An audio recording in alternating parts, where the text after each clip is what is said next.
Hello students, welcome back to account classes. I am BD Saini. आज की इस वीडियो में मैं आपको बैंक रिकन्सिलिएशन चैप्टर से क्वेश्चन नंबर 3 और क्वेश्चन नंबर 4 सॉल्व करके दिखाना चाहूँगा। पिछली वीडियो में क्वेश्चन नंबर 1 और 2 मैंने आपको सॉल्व करके दिखाए हैं। तो चलिए अब मैं क्वेश्चन पढ़ता हूँ।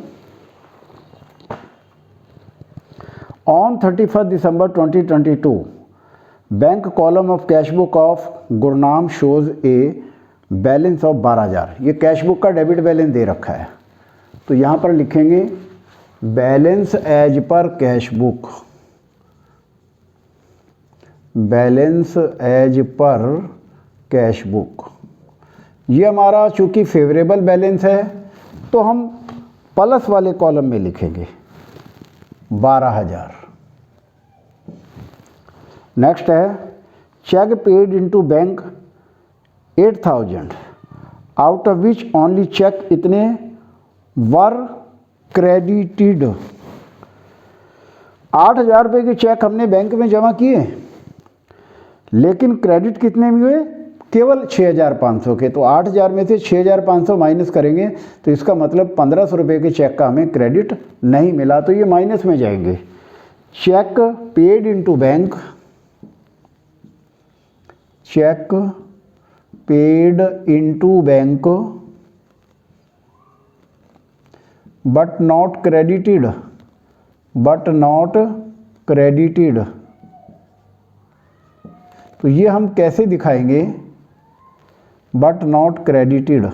चेक तो हमने 8,000 के जमा किए थे, चेक तो 8,000 के जमा किए थे, लेकिन चेक हमारे पास 6,500 रुपये के तो हमें क्रेडिट में हो गए।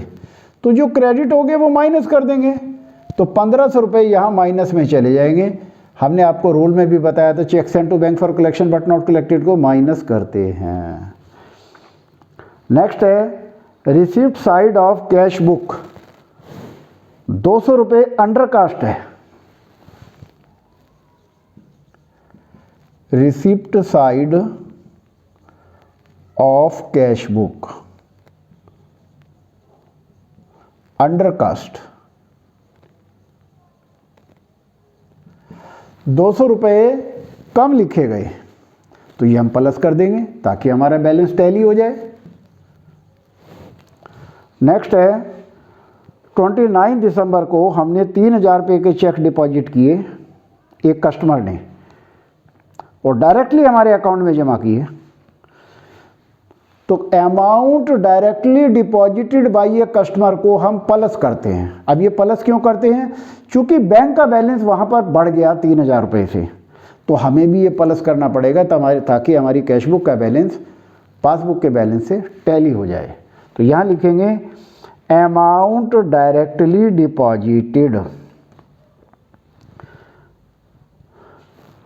Amount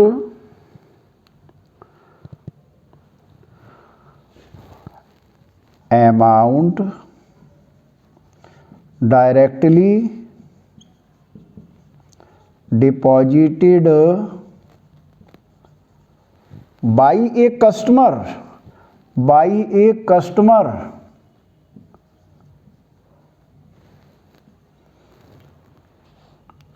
not entered in cash book, not entered in cash book। Direct customer ने जाकर के बैंक में जमा कर दिए तो बैंक का बैलेंस हमारा बढ़ गया और हमें इसकी जानकारी भी नहीं है, कैश बुक में तो एंट्री हुई नहीं। तो हमें भी अपने बैलेंस को बढ़ाना पड़ेगा, प्लस करना पड़ेगा ताकि कैश बुक का बैलेंस पासबुक के बैलेंस से टैली हो जाए। तो ये एंट्री हमारी हो गई।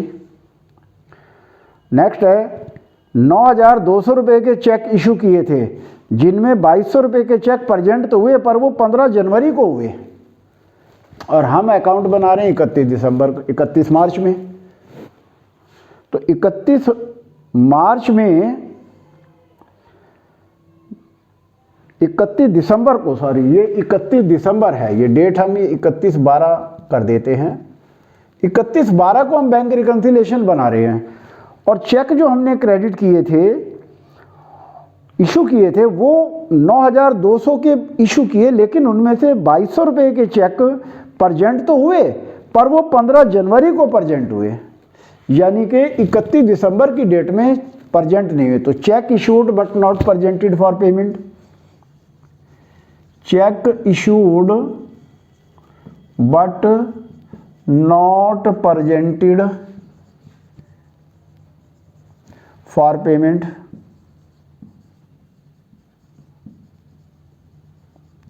2,200 रुपये के हम प्लस करेंगे, क्योंकि चेक हमने काटे तो पासबुक कैशबुक से हमने माइनस कर दिए, लेकिन वो आदमी बैंक में पेमेंट लेने ही नहीं गया, तो इसका मतलब बैंक में बैलेंस बढ़ा हुआ है, तो हमें अपनी किताबों में भी प्लस ही करना पड़ेगा ताकि कैशबुक का बैलेंस पासबुक के बैलेंस से टैली हो जाए। नेक्स्ट है रॉन्ग डेबिट इन, बैंक ने रॉन्ग डेबिट कर दिया, wrong debit by bank, wrong debit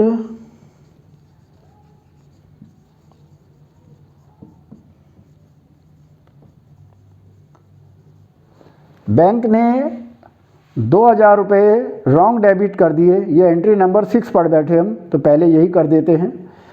2,000 रुपये तो ये माइनस में जाएंगे। अभी एक ट्रांजैक्शन बीच में छूट गई थी, वो है 5वीं, bank passbook shows a credit of 330 as a interest, यानी कि इंटरेस्ट हमें क्रेडिट किया, इंटरेस्ट क्रेडिटेड। जब बैंक हमें इंटरेस्ट देता है तो हम प्लस करेंगे, क्योंकि बैंक का पासबुक का बैलेंस बढ़ा हुआ है तो कैशबुक का कम है, तो कैशबुक में ही प्लस करेंगे ताकि हमारा बैलेंस टैली हो जाए। और बैंक चार्जेस 60 रुपये काट लिए, बैंक चार्जेस डेबिटेड, डेबिटेड का मतलब हमारे अकाउंट से काट लिए 60 रुपये, तो ये माइनस करेंगे, क्योंकि बैंक हमारी पासबुक से पैसा काट लेता है, तो वहाँ पर बैंक में हमारा बैलेंस 60 रुपये से कम हो गया है, तो हमें अपनी किताबों में भी माइनस करना पड़ेगा ताकि हमारा बैलेंस टैली हो जाए। तो चलिए अब टोटल करते हैं। तो अमाउंट प्लस वाला ज़्यादा है तो पहले प्लस का टोटल करेंगे, 12,000 प्लस 200 प्लस 3,000 प्लस 2,200 प्लस 330, ये आ गया 17,730, 17,730। यहाँ भी लिख देंगे 17,730, और इसमें से ये माइनस करेंगे 1,500 माइनस 2,000 और माइनस 60 रुपये, और 14,170 हमारा आंसर आ रहा है, और ये हमारा बुक से टैली हो गया 14,170 रुपये। इसके आगे लिखेंगे बैलेंस एज पर पासबुक, ऊपर हमने लिखा था कैश बुक, तो नीचे आंसर आएगा बैलेंस एज पर पासबुक। तो इस तरीके से हमारा ये क्वेश्चन नंबर 3 कंप्लीट हुआ। अब हम क्वेश्चन नंबर 4 करते हैं। तो क्वेश्चन नंबर 4 को हम सबसे पहले पढ़ते हैं। कैश बैलेंस दे रखा है 12,500, तो यहां लिखेंगे balance as per cash book, balance as per cash book, ये फेवरेबल बैलेंस है तो हम प्लस में लिखेंगे। तो balance as per cash book दे रखा है 12,500, तो हम 12,500 प्लस साइड में लिख देंगे। नेक्स्ट एंट्री है check deposited but not collected, ये माइनस में जाते हैं। चेक डिपॉजिटेड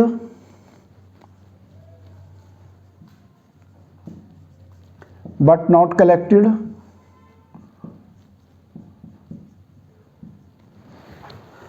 और ये कितनी अमाउंट है 9,000, तो ये 9,000 हमारे माइनस में आ जाएंगे। नेक्स्ट है बैंक पेड इंश्योरेंस प्रीमियम, तो any payment made by bank, तो हमारा पासबुक का बैलेंस कम हो गया तो हमें यहाँ भी माइनस ही करना पड़ेगा, तभी हमारा बैलेंस टैली होगा। तो इंश्योरेंस प्रीमियम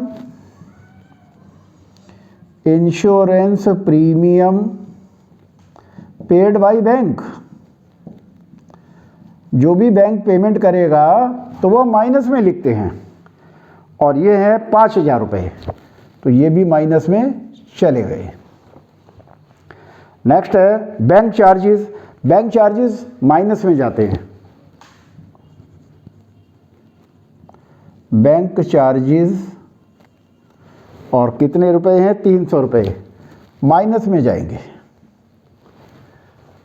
नेक्स्ट है डायरेक्टली डिपॉजिटेड बाय कस्टमर। एक कस्टमर ने हमारे अकाउंट में पैसा डायरेक्ट जमा कर दिया, तो हमारा पासबुक का बैलेंस बढ़ गया, तो हमें भी यहाँ प्लस करना पड़ेगा ताकि हमारी कैशबुक का बैलेंस पासबुक के बैलेंस से टैली हो जाए।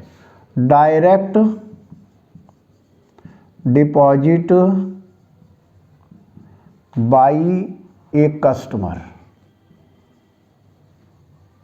Into our bank account, into our bank account, हमारे बैंक में जमा कर दिए।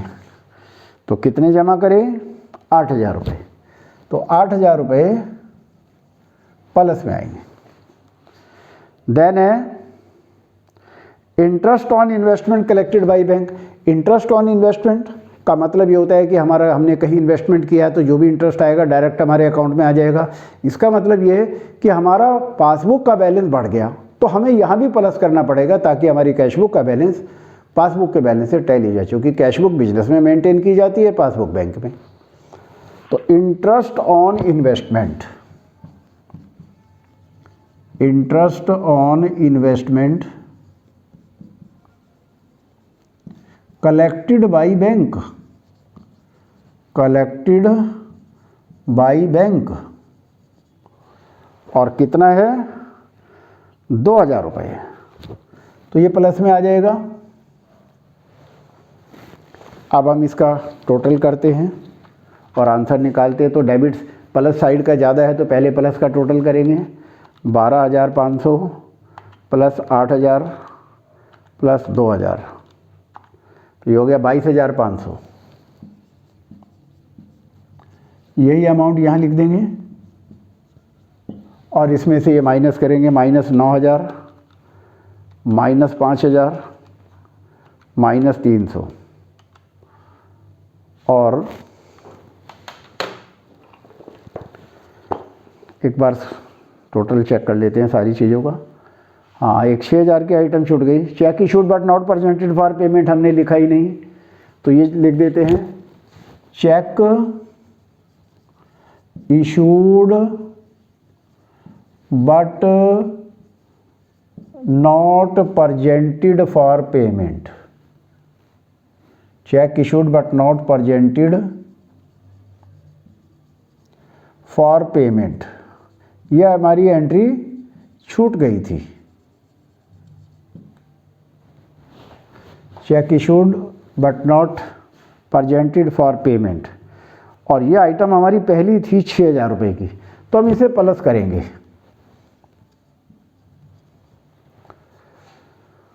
तो अब ये हमारा टोटल हो जाएगा 22 और 6 28,500, और 28,500 में से 28,500 में से हम ये बाकी आइटम माइनस कर देंगे। 28,500 -9,000 -5,000 -300,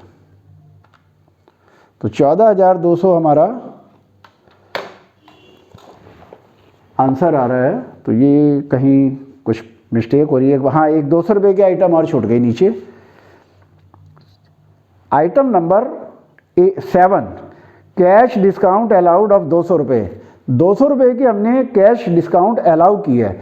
अब कैश बुक में तो डिस्काउंट दिखाते ही नहीं, तो ये जो हमारा 200 रुपये है ये हम लेस में डालेंगे। Cash discount allowed, cash discount allowed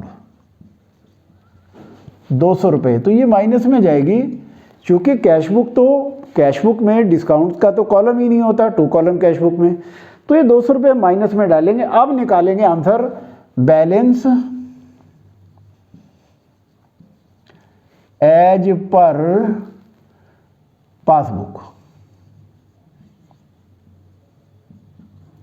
ऊपर balance as per cash book है और नीचे बैलेंस एज पर पासबुक है। अब 28,500 माइनस 9,000 माइनस 5,000 माइनस 300 माइनस 200 और पूरा 14,000 हमारा आंसर आ गया बैलेंस एज पर पासबुक। तो इस तरीके से हमारा क्वेश्चन कंप्लीट हुआ।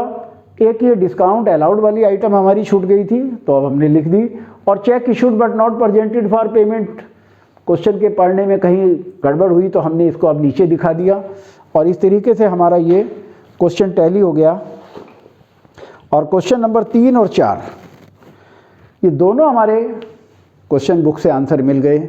मुझे उम्मीद है आपको ये क्वेश्चन समझ आए होंगे। आप इस टाइप के क्वेश्चंस की बार बार प्रैक्टिस करें, because practice makes a man perfect. आपको हमारा वीडियो कैसा लगा आप लाइक करें, शेयर करें, और अगर आप नए हैं तो सब्सक्राइब करें ताकि हमारे लेटेस्ट अपडेट आप तक पहुंचते रहें। Thank you.